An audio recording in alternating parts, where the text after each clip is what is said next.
ನಮ್ಮ ದೇಶದಲ್ಲಿ ಎಷ್ಟೆಲ್ಲ ಪವಾಡಗಳನ್ನು ವಿವರಿಸುವ ದೇವಸ್ಥಾನಗಳಿವೆ ಅಲ್ವಾ. ಒಂದೊಂದು ದೇವಸ್ಥಾನಕ್ಕೂ ಅದರದ್ದೇ ಆದ ಆಸಕ್ತಿಕರ ಹಿನ್ನೆಲೆ ಇರುತ್ತೆ. ನಮ್ಮ ಭಾರತದಲ್ಲಿ ಒಂದು ವಿಭಿನ್ನ ದೇವಸ್ಥಾನವಿದೆ.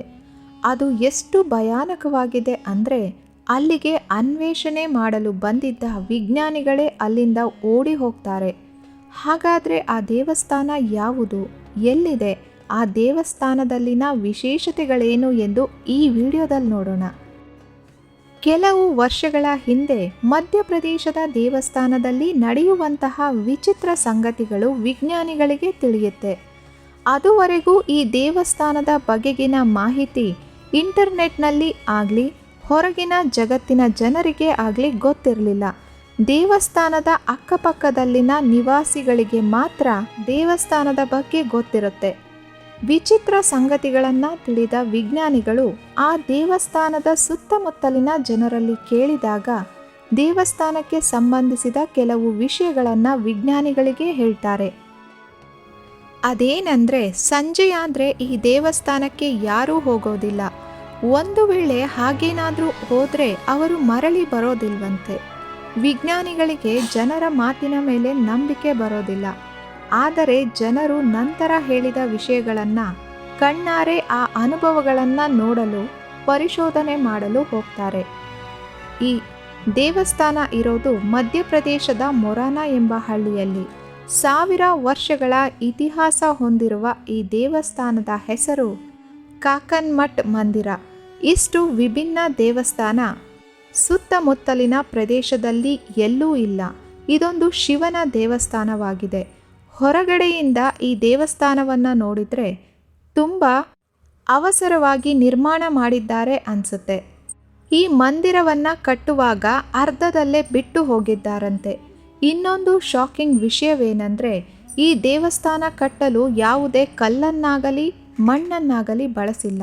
ಕೇವಲ ದೊಡ್ಡ ದೊಡ್ಡ ಕಲ್ಲುಗಳನ್ನು ಒಂದರ ಮೇಲೊಂದು ಇಟ್ಟು ಕಟ್ಟಲಾಗಿದೆ. ಹೀಗಿದ್ದರೂ 1000 ವರ್ಷಗಳಿಂದ ಈ ದೇವಸ್ಥಾನ ಇಷ್ಟು ಸದೃಢವಾಗಿ ನಿಂತಿದೆ. ಎಂತಹ ಸುನಾಮಿಗಳು ಬಂದಾಗ ಕೂಡ ಏನೂ ಆಗದೆ ಬಲಿಷ್ಠವಾಗಿ ನಿಂತಿದೆ.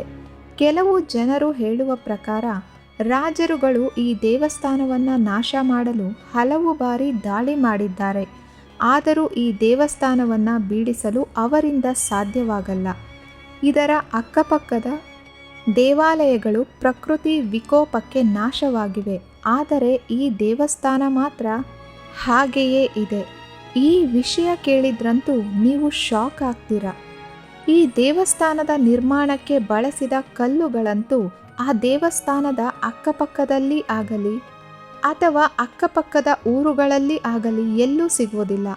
ಆದರೂ ಅಷ್ಟು ಪ್ರಮಾಣದ ಕಲ್ಲುಗಳನ್ನು ಎಲ್ಲಿಂದ ತಂದು ಕಟ್ಟಿದ್ದಾರೆ ಗೊತ್ತಿಲ್ಲ. ಈ ದೇವಾಲಯದ ನಿರ್ಮಾಣದ ಹಿಂದೆ ನಿಮ್ಮನ್ನು ಬೆರಗುಗೊಳಿಸೋ ಕತೆ ಇದೆ. ಅಲ್ಲಿನ ಸುತ್ತಮುತ್ತಲಿನವರು ಹೇಳುವಂತೆ ಆ ದೇವಸ್ಥಾನವನ್ನು ಮಾನವರು ನಿರ್ಮಿಸಿಲ್ಲ. ಬದಲಾಗಿ ಒಂದೇ ರಾತ್ರಿಯಲ್ಲಿ ದೆವ್ವಗಳು ಕಟ್ಟಿವೆ ಎಂದು ಹೇಳಲಾಗುತ್ತೆ. ಅವರು ಹೇಳುವಂತೆ ಅಲ್ಲಿ ಸೂರ್ಯಾಸ್ತಕ್ಕೂ ಮುಂಚೆ ಖಾಲಿ ಜಾಗವಿತ್ತು. ಆದರೆ ಮರುದಿನ ಸೂರ್ಯೋದಯವಾದಾಗ ಆ ಪ್ರದೇಶದಲ್ಲಿ ಅಚಾನಕ್ಕಾಗಿ ಈ ಮಂದಿರ ಕಾಣಿಸಿಕೊಳ್ಳುತ್ತೆ. ಆದರೆ ಒಂದೇ ರಾತ್ರಿಯಲ್ಲಿ ದೇವಸ್ಥಾನ ಕಟ್ಟಿದ ಹೇಗೆ ಎಂಬುದರ ಬಗ್ಗೆ ನಿಖರವಾದ ಸಾಕ್ಷಿಗಳಿಲ್ಲ. ಆದರೆ ಆ ಊರಿನವರು ಹೇಳುವಂತೆ ದೆವ್ವಗಳು ಶಿವನ ಭಕ್ತರಾಗಿದ್ದವಂತೆ. ಅಲ್ಲಿನ ಅಕ್ಕಪಕ್ಕದಲ್ಲಿ ಶಿವನ ದೇವಾಲಯ ಇರದ ಕಾರಣ ಶಿವನನ್ನು ಆರಾಧನೆ ಮಾಡಲು ದೆವ್ವಗಳು ಒಂದೇ ರಾತ್ರಿಯಲ್ಲಿ ದೇವಾಲಯವನ್ನು ನಿರ್ಮಿಸಿದವಂತೆ.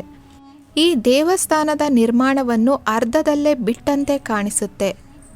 ಈ ದೇವಾಲಯವನ್ನು ನಿರ್ಮಾಣ ಮಾಡುವಾಗ ಮುಂಜಾನೆಯಾದ್ದರಿಂದ ಯಾರೋ ಒಬ್ಬ ವ್ಯಕ್ತಿ ಅಲ್ಲಿಗೆ ಎದ್ದು ಹೋಗಿ ಅದನ್ನು ನೋಡಿ ಕಿರುಚಿದ್ದರಿಂದ ಆ ದೇವಾಲಯದ ನಿರ್ಮಾಣವನ್ನು ದೆವ್ವಗಳು ಅರ್ಧದಲ್ಲೇ ಬಿಟ್ಟು ಹೋಗಿವೆಯಂತೆ. ಈ ಮಂದಿರ ನಿರ್ಮಾಣದ ಬಗ್ಗೆ ಇನ್ನೊಂದು ಕತೆ ಇದೆ. ಈ ದೇವಸ್ಥಾನಕ್ಕೆ ಕೀರ್ತಿರಾಜನ ಹೆಂಡತಿಯಾದ ರಾಣಿ ಕಾಕಣ್ಮತಿಯ ಹೆಸರನ್ನು ಇಡಲಾಗಿದೆ. ಈ ರಾಣಿಯ ಆದೇಶದ ಮೇರೆಗೆ 11ನೇ ಶತಮಾನದಲ್ಲಿ ಈ ದೇವಸ್ಥಾನ ಕಟ್ಟಲಾಗಿದೆ ಎಂದು ಹೇಳಲಾಗುತ್ತೆ. ಇನ್ನು ವಿಜ್ಞಾನಿಗಳು ದೇವಸ್ಥಾನದ ಹತ್ತಿರ ಯಾಕೆ ಹೋಗೋದಿಲ್ಲ, ಯಾಕೆ ಈ ದೇವಾಲಯವನ್ನು ಮುಟ್ಟೋದಿಲ್ಲ ಅಂದರೆ, ಒಂದು ಬಾರಿ ASIನ ಒಂದು ತಂಡ ದೇವಾಲಯಕ್ಕೆ ಭೇಟಿ ನೀಡುತ್ತೆ. ಈ ದೇವಸ್ಥಾನವನ್ನು ಕಲ್ಲುಗಳನ್ನು ಒಂದರ ಮೇಲೊಂದು ಇಟ್ಟು ಕಟ್ಟಲಾಗಿದೆ. ಇದು ಗಾಳಿ ನೀರು ಮಳೆಗೆ ಬೀಳುವ ಹಾಗಿದೆ.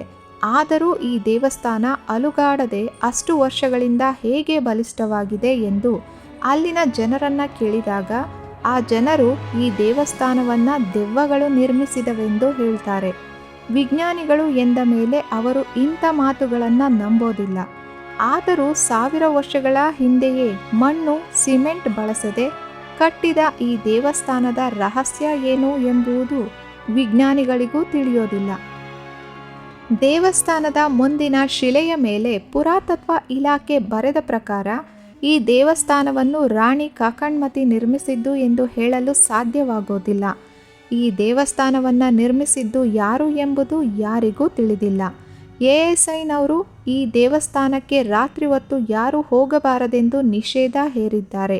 ಯಾಕಂದರೆ ದೇವಸ್ಥಾನಕ್ಕೆ ಏನಾದರೂ ತೊಂದರೆಯಾದರೆ ಅದು ಬಿದ್ದು ಬಿಡುತ್ತೆಂದು ಈ ರೀತಿ ಮಾಡಿದ್ದಾರೆ. ಕಲ್ಲುಗಳನ್ನು ಒಂದರ ಮೇಲೊಂದು ಕಟ್ಟಿರುವ ಕಾರಣ ಮುಟ್ಟಿದರೆ ಎಲ್ಲಿ ಬಿದ್ದು ಬಿಡುತ್ತೋ ಎಂಬ ಭಯದಿಂದ ವಿಜ್ಞಾನಿಗಳು ಮುಟ್ಟೋದಿಲ್ಲ. ಸಾವಿರಾರು ವರ್ಷಗಳಿಂದ ಬಲಿಷ್ಠವಾಗಿ ನಿಂತಿರುವ ಈ ದೇವಸ್ಥಾನವನ್ನು ದೆವ್ವಗಳೇ ನಿರ್ಮಿಸಿವೆಯಾ ಅಥವಾ ಮನುಷ್ಯರೇ ನಿರ್ಮಿಸಿದ್ದಾರಾ? ಈ ವಿಷಯದ ಬಗ್ಗೆ ನಿಮ್ಮ ಅಭಿಪ್ರಾಯವೇನು? ಕಾಮೆಂಟ್ ಮಾಡಿ ತಿಳಿಸಿ. ಇನ್ನಷ್ಟು ಇಂಟ್ರೆಸ್ಟಿಂಗ್ ವಿಷಯಗಳನ್ನು ತಿಳಿಯಲು ಫ್ಯಾಕ್ಟ್ಸ್ ಗುರು ಕನ್ನಡ ಚಾನಲ್ನ ಸಬ್ಸ್ಕ್ರೈಬ್ ಮಾಡ್ಕೊಳ್ಳಿ. Thank you for watching.